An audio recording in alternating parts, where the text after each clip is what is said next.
What's going on, Slayers? Crona here. Now, I know it's been a long time, but we are finally back here. Pokemon Omega Ruby Alpha Sapphire battles. This one's a wireless battle against a random passerby, Logan here, who is obviously losing an X and Y game. Now, looking at the team, they've got some quite big threats on there. But I believe my team, which is really, you know, I'm not the best team creator, but I put this team all together at once, centering around that much. So I'm going to actually lead off here as we go into the battle with Pumbaa. The Don Fanners, they're going to go for this Tokus. Now, the annoying thing is, I was going to set up Stealth Rocks for this Tokus, but it just didn't happen. This thing was already out. There wasn't really anything else that really was mine, except for that Pinsir if it was a Mega. So I decided to actually go for the knockoff instead this time, see if this thing's got leftovers. Because if it's got leftovers, it's going to be extremely annoying. So they're going to go for the Dazzling Gleam, and that's going to show that they actually are carrying the Pixie Plate. So this thing isn't what I thought it was. I thought this thing would be a risky, what's it called? Serene Grace Air Slash Tokus. If you don't know what that means, it's Air Slash is 30% to flinch, I believe, or something. And Serene Grace doubles or triples or whatever this effect, so it's more likely. I'm just going to take a drink of water. So they're going to go for another Dazzling Gleam when I send in on it.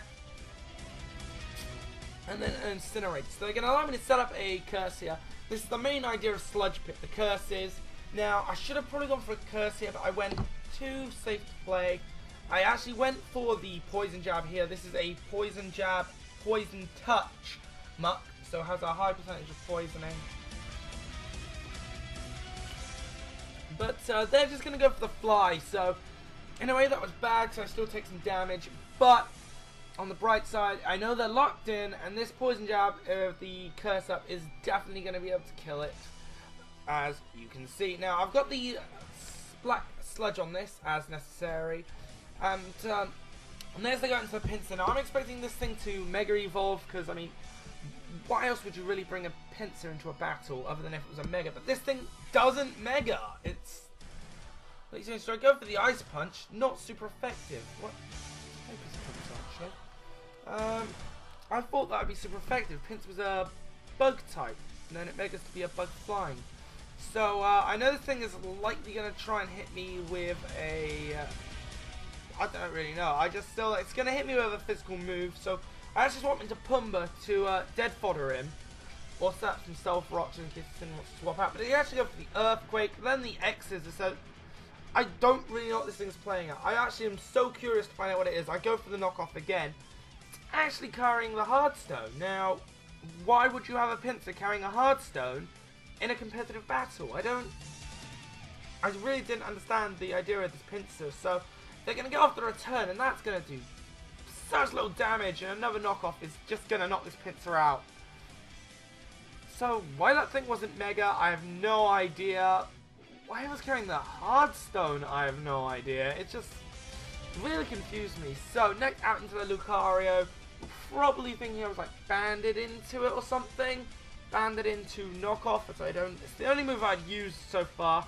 Hang on a second. So they're gonna Mega Evolve into the Aura. So yeah, I thought Ice was super. So they're gonna go for a Power Up Punch. Probably predicting a kill, but I'm gonna take him off guard here with the Earthquake, and Lucario's small defense is definitely not gonna enjoy that. It's gonna go straight down to an Earthquake. Pumbaa here is just eating up that damage. And that's why I love Don Fan. This thing has Stealth Rock, Rapid Spin. It has ability to get Knockoff, Earthquake, Play Rough. So next they're going to go out into the Absol here. They're going to go for the Ice Beam. That's going to be super effective. I thought I might as well just sack off good old Pumbaa here. He was on low health. There wasn't much else on the team to go for. I really need him around for the Lucario just in case. So next I can go into my Lucario. Just go for a close combat. Absol is frail as heck. It's another thing you would probably be better off having as a Mega and using it to like stop setup.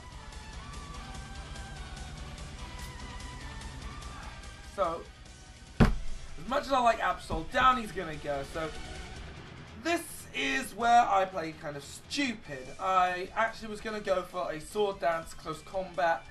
I managed to completely forget Agislash's Ghost type. I was predicting the King Shield here to lower my stats, but it's going to change into that Blade form. It's going to go for a Sacred Sword, and again, Lucario is just frail in defenses, so yeah, Anubis is going to go down for that. So, next I go into Tomahawk, actually hoping that I could kind of joke this person out. I could psych them out into using the Sacred Sword again, going for the U-turn, and then going out here into Guardian, who you will probably see quite a bit of at the moment. Guardian is a great defensive wall, I tell you.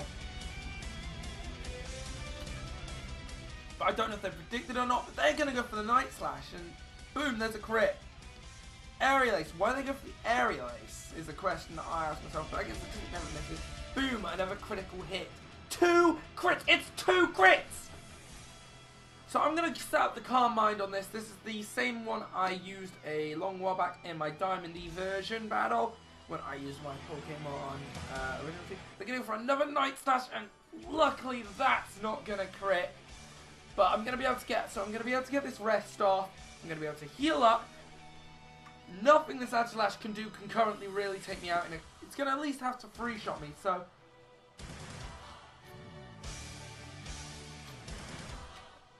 sorry. I apologize, I keep drinking. I'm a bit sick at the moment.